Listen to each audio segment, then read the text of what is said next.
दोस्तों फिर से एक बार स्वागत है आपका हमारे यूट्यूब चैनल रॉकी रिव्यू में। दोस्तों आपको बता दें खेसारी लाल यादव का न्यू सॉन्ग आ चुका है नींबू खरबूजा वाइल्ड 2 और आज एक दिन में वो 4 साढ़े 4 मिलियन चल गया है और यह एक बहुत बड़ा रिकॉर्ड हो चुका है कि कोई सॉन्ग भोजपुरी सॉन्ग एक दिन में 4.5 मिलियन 4 मिलियन गया है।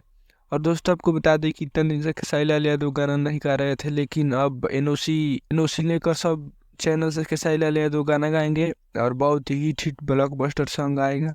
और दोस्तों आपके साथ इसके साथ साथ बता दें कि और ये जो गाना आया है नींबू खरबूजा वर्ल्ड 2 बहुत ही बेजोड़ मतलब लाजवाब सॉन्ग है और ये बहुत अच्छा खासा इस पर व्यूज मिल रहा है। अभी तक 4 साढ़े 4 मिलियन चल चुका है और 2.5 लाख से ज़्यादा लाइक 2,60,000 प्लस लाइक इस पे है। अगर आप नहीं देखे होंगे तो एक बार जाकर जरूर देखिएगा। गाना में जो सोए जो वीडियो बनाया ना मतलब इतना खतरनाक है, इस नहीं पूछना।